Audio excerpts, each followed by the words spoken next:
नमस्कार, knocking-news.com में आपका स्वागत है। मैं हूं गिरिजेश वशिष्ठ। क्या ममता बनर्जी के बंगाल की मुख्यमंत्री के तौर पर दिन पूरे हो गए हैं?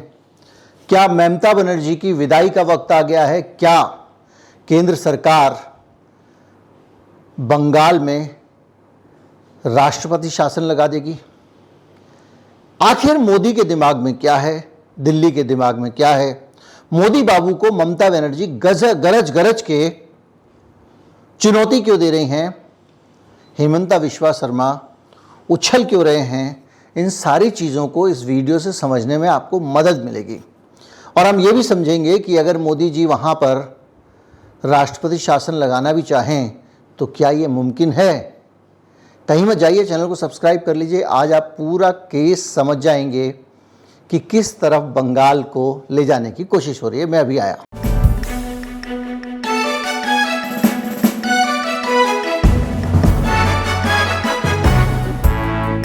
राष्ट्रपति ने एक बयान दिया। उन्होंने कहा कि अब मुझे भी डर लगने लगा है बंगाल में जो बलात्कार कांड हुआ उसके बाद से। जब भारत की राष्ट्रपति ये बयान देती हैं इसका एक मतलब होता है, और जब वो ये बयान दे रही हैं तो इसके पीछे लोग बहुत सारे बैकग्राउंड ढूंढ रहे हैं। जैसे कि जो बंगाल के हमारे राज्यपाल थे बार बार आनंद बोस साहब, सीवी आनंद बोस, डॉक्टर सीवी आनंद बोस, वो बार बार 2 बार इस बीच में दिल्ली की यात्रा पर आए। वो एकदम एक्टिव पॉलिटिक्स की तरह उतर गए हैं बंगाल में और लोगों के साथ मिल रहे हैं, बातें कर रहे हैं। और राष्ट्रपति का ये जो बयान है उसको भी इसी तरह देखा जा रहा है कि राष्ट्रपति ने पद की गरिमा का ख्याल न रखते हुए एक पॉलिटिकल स्टेटमेंट दिया है। कम से कम राष्ट्रपति को ये दिखाने की कोशिश ज़रूर करनी चाहिए कि वो किसी भी राजनीतिक पाले में नहीं हैं, क्योंकि अब वो राष्ट्रपति बन चुकी हैं। लेकिन जैसा हम देख रहे हैं स्पीकर के मामले में, सभापति के मामले में, राज्यसभा के, हमने लगातार चीज़ों को देखा है और बंगाल के राज्यपाल का रवैया देखा है। उसके बाद राष्ट्रपति का बयान कई लोगों को अचरज भी नहीं दे रहा है। तो क्या समझा जाए? देखिए, जब राष्ट्रपति शासन लगता है तो उसकी सिफारिश कौन करता है? उसकी सिफारिश करता है वहाँ का राज्यपाल। राज्यपाल भी एकदम एक्टिव रूप से, और वो जो बयान उनके आ रहे हैं, दूसरी चीज़ें आ रही हैं, उसके ज़रिए भी साफ दिखाई दे रहा है कि राज्यपाल के इरादे कुछ ठीक नहीं हैं। दोनों बार वो दिल्ली आए हैं और उन्होंने तफसील से यहाँ मुलाकात की है और केंद्र सरकार को ब्रीफ किया है राज्यपाल ने वहाँ की सिचुएशन के बारे में। इतनी सारी चीज़ें अगर आप देखेंगे तो आपके दिमाग में एक चीज़ आएगी, और वो ये चीज़ आएगी कि अंदर ही अंदर कुछ खिचड़ी पक रही है। क्या गवर्नर आके ममता बनर्जी की सरकार गिराने की तैयारियों में लगे हैं? क्या केंद्र सरकार ममता बनर्जी को हटाना चाहती है? और हटाना चाहती है तो क्यों हटाना चाहती है? और इसके साथ साथ जिस तरह से भारतीय जनता पार्टी बहुत आक्रामक हो रही है इस मामले को लेकर, उससे भी आपके दिमाग में कई सवाल उठेंगे। देखिए, बंगाल में भारतीय जनता पार्टी की आक्रामकता के पीछे एक कारण तो आपको मोटा मोटा लग ही रहा होगा कि भारतीय जनता पार्टी वहाँ अपने आप को मजबूत करना चाहती है और ममता बनर्जी को उखाड़ देना चाहती है। लेकिन जानकार लोग कह रहे हैं कि भारतीय जनता पार्टी का इरादा, भारतीय जनता पार्टी के पास काफ़ी वोट हैं वहाँ पर बंगाल में, और ये मान के चलिए कि 48% के आसपास ममता बनर्जी के पास वोट हैं, तो बाकी वोट बंगाल में ममता के खिलाफ हैं। भारतीय जनता पार्टी का खुद का रिकॉर्ड महिला सुरक्षा के मामले में, और भारतीय जनता पार्टी का अपना राज्य मणिपुर, और मणिपुर में जितनी अनार्की फैली हुई है उससे ज़्यादा लॉ एंड ऑर्डर सिचुएशन के कॉलेप्स का केस कहीं बनता ही नहीं है। लेकिन उसके बावजूद वहाँ राष्ट्रपति शासन नहीं लगाया गया। तो क्या बंगाल में राष्ट्रपति शासन लगा दिया जाएगा? इससे पहले आप वोटों का इक्वेशन समझें और ये समझें कि भारतीय जनता पार्टी हंगामा क्यों कर रही है, बावजूद इसके कि भारतीय जनता पार्टी की बहुत अच्छी छवि महिला सुरक्षा के मामले में नहीं है। चाहे पहलवानों को घसीटा गया हो, चाहे मणिपुर के जो वीडियो आए थे अब तो वो पूरी दुनिया से इंटरनेट से हटवा दिए गए हैं, या मणिपुर में जो भी स्थितियाँ रही हैं, उत्तर प्रदेश में हम लगातार देख रहे हैं। अभी हाल में 2 लड़कियाँ जो है वो पेड़ पर लटकती हुई पाई गई उत्तर प्रदेश में, ये सब हमने देखा है। तो इसके बीच में भारतीय जनता पार्टी इतनी सक्रिय क्यों है? क्योंकि भारतीय जनता पार्टी की अपनी इमेज ठीक नहीं है। तो आप इसको समझिए ये जो आंदोलन शुरू हुआ था ममता बनर्जी के खिलाफ इस केस के बाद में, वो आंदोलन भारतीय जनता पार्टी का आंदोलन नहीं था।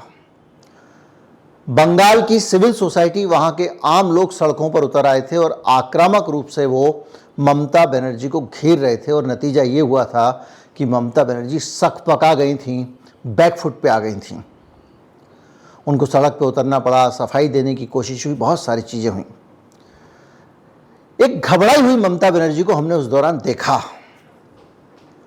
फिर क्या हुआ? फिर ममता बनर्जी के पास एक SOS आया, एक सहायता आई। अचानक एक संस्था बीच में कूद पड़ी, पश्चिम बंगाल छात्र समाज, और उसने कहने को तो गैर राजनीतिक आंदोलन किया, लेकिन जब उसके नेताओं के प्रोफाइल खंगाले गए तो ये जो छोटा सा 10 दिन पहले बना हुआ संगठन था, इसमें सारे RSS बीजेपी के लोग पाए गए। अब इसके साथ ही भारतीय जनता पार्टी भी सड़क पे आई और इन्होंने जम के, जब उनको लगा कि अब ये तो छुपा दांव नहीं चलेगा, तो इन्होंने हंगामा शुरू कर दिया। हंगामा क्यों शुरू किया? इसके पीछे एक पॉलिटिकल रीजन है। देखिए, बंगाल में और ख़ासतौर पे बंगाल का जो ग्रामीण इलाका है, जिस तरह की राजनीति वहाँ पर होती है, हम आज से नहीं वामपंथ के दौर से देखते आ रहे हैं, उस राजनीति में मारकाट हिंसा बहुत है। और जब मारकाट और हिंसा होती है तो वोटर को ये देखना पड़ता है, भैया कि मेरी जान कौन बचा सकता है। कल के दिन अगर मान लीजिए मेरे साथ कुछ 19-20 हुआ, तो जिस पार्टी को मैं वोट दे रहा हूं, क्या वो मुझे प्रोटेक्शन दे पाएगी, मुझे बचा पाएगी? निश्चित तौर पे हर आदमी को एक चाहिए होती है पावरफुल सरकार, एक मजबूत सरकार और एक मजबूत पार्टी जिसके पास गुंडे भी हों। और ऐसी सरकार के स्थिति में भारतीय जनता पार्टी, जिसको अगर उत्तर बंगाल को छोड़ दिया जाए तो बहुत ज़्यादा उसका वहाँ पर आज भी वैसा काम नहीं है जैसा RSS का दिल्ली वगैरह में या दूसरे राज्यों, मध्य प्रदेश में है, गुजरात में है। लोग साथ में उनके, इनको डर ये लग रहा था कि अगर सिविल सोसाइटी का प्रोटेस्ट बढ़ा, ममता बनर्जी की सरकार महिला सुरक्षा के मामले में घिरी और भारतीय जनता पार्टी पहले से ही महिलाओं के प्रति अपने रवैये को लेकर एक खराब इमेज लेकर घूम रही है, तो इसका फायदा कहीं लेफ्ट को ना लग जाए। बंगाल में लेफ्ट पार्टियां अगर कहीं भूले भटके 15, 20, 25% अगर वोट ले आती हैं, अगर इतनी मजबूती वापस पा लेती हैं, तो जो डर के मारे बैठा हुआ आदमी है ना, जिसको एक मजबूत सरकार चाहिए, मजबूत पार्टी चाहिए जो उसकी रक्षा कर सके सत्ताधारी दल के गुंडों से, वो लेफ्ट में उस उम्मीद को खोजने लगेगा। आज लेफ्ट साफ इसलिए है क्योंकि लेफ्ट को लेकर लोगों को लगता है कि ये शायद हमारी रक्षा करने की वैसी हालत में नहीं है। तो भारतीय जनता पार्टी को सबसे बड़ा खतरा ये है कि अगर लेफ्ट जाग गया तो ये जो ममता बनर्जी का जो 45-48% वोट है, इसके अलावा जो वोट है, वो वोट सारा का सारा भारतीय जनता पार्टी चूंकि सबसे ज्यादा हल्ला कर रही है तो उसके साथ है। अगर लेफ्ट को कुछ मिल गया तो ये सारा का सारा कट, एंटी जो ममता वोट है उसमें कट लगेगा, तो बड़ा कट लगेगा बीजेपी से। बीजेपी उसको बचाना चाहती है। ममता बनर्जी को दिक्कत यह है कि अगर महिला सुरक्षा को लेकर नेगेटिव इमेज बनी तो उसकी पार्टी में कट ना लग जाए। लेफ्ट जहां से ही रिकवर करेगी वही पार्टी चली जाएगी, क्योंकि दोनों करीब करीब 50-50 वाली स्थिति में है, सीटों का अंतर जो भी हो। तो ऐसी हालत में ममता बनर्जी चाहती है कि लेफ्ट वोट काटे तो बीजेपी का काटे, और बीजेपी का चाहती है कि लेफ्ट अगर वोट काटे तो ममता का काट दे। और इसीलिए ये जो लगातार भारतीय जनता पार्टी इस बलात्कार के मामले को खड़ा कर रही है, और इस पूरी लड़ाई में ममता और बीजेपी दोनों एक दूसरे को सपोर्ट कर रहे हैं। सपोर्ट ऐसे कर रहे हैं कि भैया देखो, ऐसा है कि तुम्हारा ग्राहक टूटे तो मेरे पास आ जाए, मेरा टूटे तो तुम्हारे पास चला जाए, तीसरे के पास नहीं जाना चाहिए। मैं आपको 10 उदाहरण दे सकता हूं इस तरह की बिजनेस स्ट्रेटजी के। जी न्यूज़ होता था, जी टीवी, उसने एक LTV बनाया। जी न्यूज़ होता था, उसने एक और जी इंडिया कुछ करके चैनल बनाया। आज तक है तो एक तेज बनाता है। तो ये जो सब लोग हैं ये अपना ही एक टीम वी करते हैं ताकि जो फ्लैगशिप ब्रांड है, जो बड़ी पार्टी है, उस पार्टी से लड़ने से पहले मेरे भिड़ू से लड़ना पड़ेगा। तो मेरे वोट अगर कटे भी तो मेरे भाई को मिल जाए। तो ममता बनर्जी को यह लग रहा है कि अगर लेफ्ट के पास उसके वोट चले गए तो वो खत्म हो जाए। जिस दिन लेफ्ट के पास वोट गए और लोगों को यह विश्वास हुआ कि नहीं, लेफ्ट हमारी रक्षा कर सकता है, ममता से बचा सकता है, बीजेपी से बचा सकता है, उस दिन तेजी से लोग वोट डालने उधर पहुंच जाएंगे। अभी लोग इसलिए नहीं जा रहे हैं क्योंकि वो डर में उनको रक्षक दिखाई नहीं दे रहा है। और ये दोनों तरफ से होगा। बीजेपी के मामले में भी यही होने वाला है, ममता के मामले में भी यही होने वाला है। तो इनको लग रहा है भैया कि इस मोहल्ले में 3 दुकानें खुलें और तीनों ही भाई खोल लें ताकि हमारा ग्राहक जो है वो वापस दूसरे के सामने ना जाए। वहां चला गया तो वापस आएगा। क्यों? क्योंकि अब ममता बनर्जी को काफी समय हो गया सरकार चलाते हुए, और ममता बनर्जी के राज में जो भ्रष्टाचार की खबरें आ रही हैं, दूसरे आरोप लग रहे हैं, उसके कारण जनता के बीच में एक रिजेंटमेंट तो है, खासतौर पर शहरी मिडिल क्लास के बीच में। लेकिन वो अल्टरनेट नहीं देख पा रहा है। और भारतीय जनता पार्टी इतना शोर करना चाहती है कि किसी की भी नजर अल्टरनेट के तौर पे वामपंथ की तरफ ना चली जाए। तो ये जो स्ट्रगल चल रहा है वो ये चल रहा है कि तीसरी शक्ति का उदय ना हो जाए। तीसरी शक्ति का उदय हुआ यानी वापसी हुई, उदय क्या हुआ, वापसी हुई, तो इन दोनों को ही काटेंगे। किसको ज्यादा काट जाए पता नहीं। तो आप सोचिए, महिला सुरक्षा पे भारतीय जनता पार्टी हल्ला कर रही है और ममता बनर्जी वो करे। एक तो ये पहलू हुआ। लेकिन जो पॉलिटिकल एनालिस्ट हैं वो सिर्फ एक ही नई चीज देखना चाहते हैं। वो ये भी देख रहे हैं कि क्या मोदी सरकार राष्ट्रपति शासन लगा सकती है। तो जब आप इस चीज को देखने जाएंगे तो आपको इतिहास पे झांकना पड़ेगा भारत के। और इतिहास कहता है कि भारत में राष्ट्रपति शासन लगाना पहले कितना आम था और अब क्यों नहीं लग पाता है। आपको भी लगता होगा कि पहले तो धड़ाक से 356, धड़ाक से 356, अब कोई सरकार लगा नहीं रही है। तो उसकी वजह बताता हूँ। पहले आपको इतिहास बताता हूँ कि कितने धड़ाधड़ राष्ट्रपति शासन भारत में लगाए गए हैं। इंदिरा गांधी ने तो रिकॉर्ड तोड़ दिया था, उठा के वो कभी भी किसी की सरकार पर खास कर देती थी। लेकिन कुल मिला के भारत में 8 बार पंडित नेहरू ने, इंदिरा गांधी ने 39 बार 39 टाइम्स, मोरारजी देसाई ने 16 बार, चरण सिंह ने 4 बार, इंदिरा गांधी ने 9 बार फिर से आने के बाद, राजीव गांधी ने 6 बार, वीपी सिंह ने 2 बार, पीवी नरसिंह राव ने 11 बार, एचडी देवगौड़ा ने 3 बार और अटल बिहारी वाजपेयी ने 6 बार, मनमोहन सिंह ने 2 बार और अन्य सरकारों ने 17 बार राष्ट्रपति शासन लगाया। तो ये तो मैंने आपको दे दिया डेटा, इसलिए दे दिया कि जो पॉलिटिकल डिस्कशन होता है उसमें लोग कहते हैं अच्छा तुम्हारे टाइम में तो तुमने लगाया था। तो यहाँ पे हर प्रधानमंत्री जो है वो राष्ट्रपति शासन लगाने के लिए दोषी है। इंदिरा गांधी ने तो अकेले इमरजेंसी के टाइम में 9 बार लगा दिया था। तो इसका मतलब क्या निकाला जाए? क्या राष्ट्रपति शासन इतना ज़्यादा लगता था, अब क्यों नहीं लग रहा है? तो इसके पीछे एक कारण है। इसका कारण है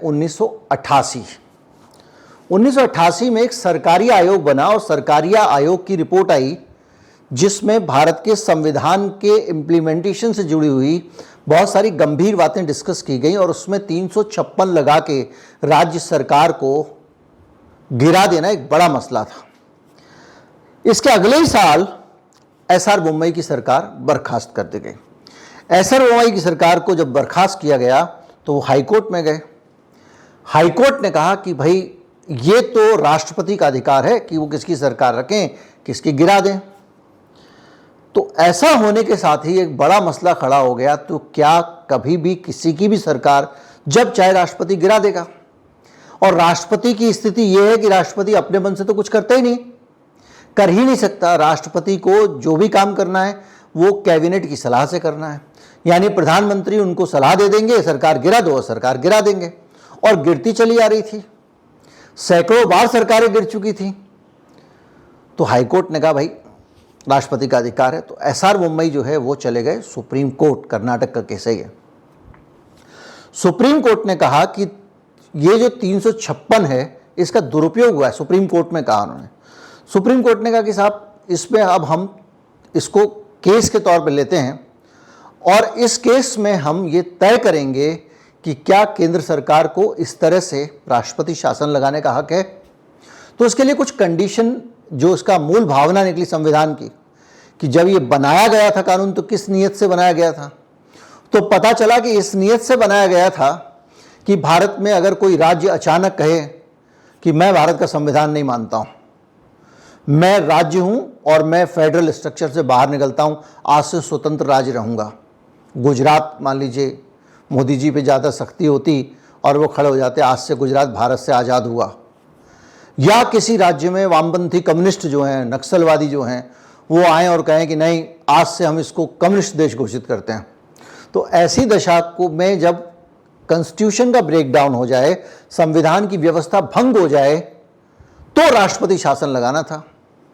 अब इन्होंने क्या किया, उसका ये बना दिया कि जहां लॉ एंड ऑर्डर की सिचुएशन का ब्रेकडाउन हो जाए वहां लगा दो, कानून व्यवस्था की स्थिति खराब हो राष्ट्रपति शासन लगा दो, आपका ये मणिपुर हो लगा दो।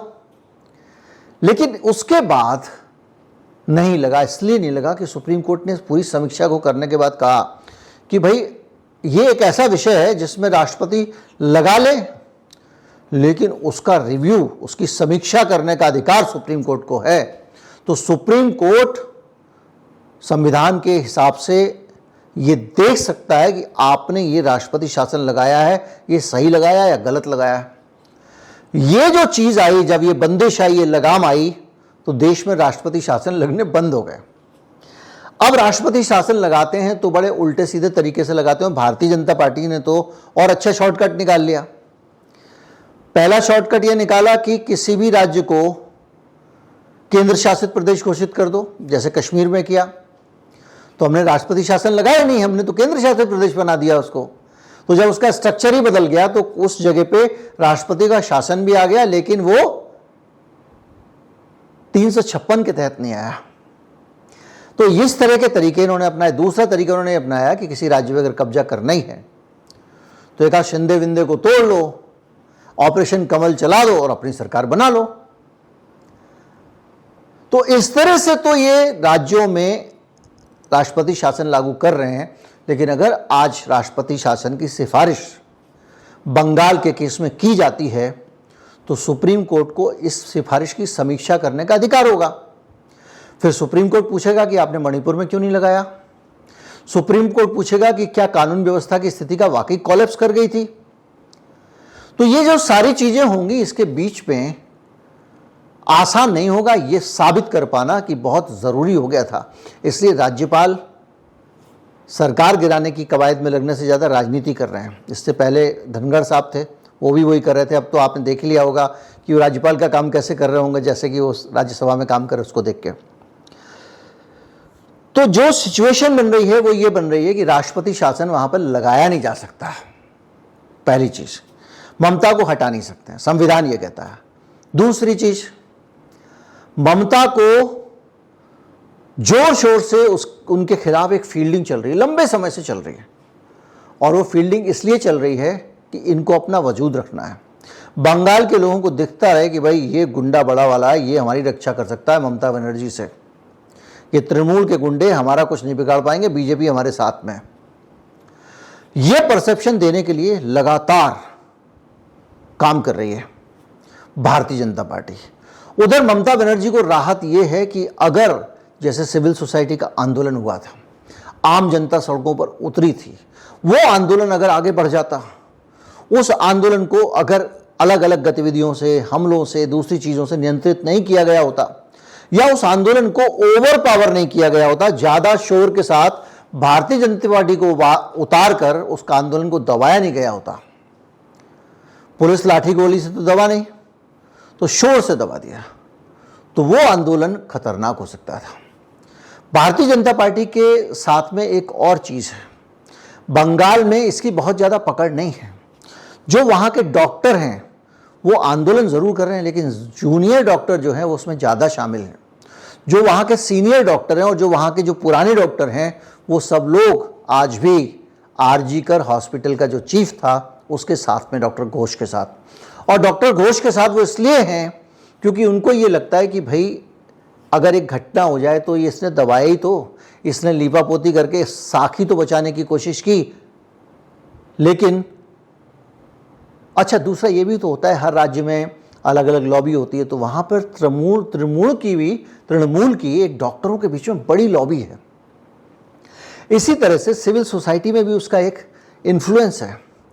तो वो सारी चीज़ें मिला के बंगाल इतना आसान नहीं है, हलवा नहीं है कि ये गप कर जाएंगे। 48% वोट कुछ होता है किसी पार्टी के पास होना। अब सबसे बड़ा मसला यह है कि इस पूरे एपिसोड के बाद में, इस पूरे एपिसोड के बीच में जनता क्या सोचती है। लोगों ने वामपंथी पार्टियों का शासन देखा है। अभी हाल में बुद्धदेव भट्टाचार्य का निधन हुआ तो वो पूरी सैद्धांतिक राजनीति रिवाइव हुई। सब लोगों ने याद किया कि यार ये आदमी उसूल का इतना पक्का था कि इसने प्राइवेट अस्पताल में इलाज कराने से इनकार कर दिया। पैसे नहीं लग रहे थे कि मैं वामपंथी हूँ और मैं जनता के बीच में रहने वाला आदमी हूँ, तो मैं सरकारी अस्पताल में इलाज कराऊंगा, मैं प्राइवेट अस्पताल में जाऊंगा ही नहीं, मुख्यमंत्री होके। तो इस तरह का आदमी जब जाता है तो उसकी चर्चा होती है। जब चर्चा होती है तो लगता है यार ये किस राज्य में आ गए, हम किस दौर में आ गए जहाँ पे ये सब रोज टुच्चागिरी हो रही है, निचले स्तर पे जाके पॉलिटिक्स हो रही है। तो इससे तो वो लोग अच्छे थे। तो धीरे धीरे करके एक ऐसा मोमेंटम बन रहा है, ऐसा माहौल बन रहा है कि बस एक बार वामपंथी गुंडे हमारी रक्षा कर सकते हैं, ये दिमाग में आ जाए। एक बार वो लोग जो आज तृणमूल में चले गए, तृणमूल में कहाँ से आए लोग, तृणमूल में आए लोग वामपंथी पार्टियों के बहुत सारे लोग आए, यहाँ तक कि बीजेपी के साथ भी हैं, वो लोग भी तुरंत एक बेहतरीन माहौल पाते ही उधर चले जाएंगे। तो अब आप एक टोटल सिचुएशन को समझें।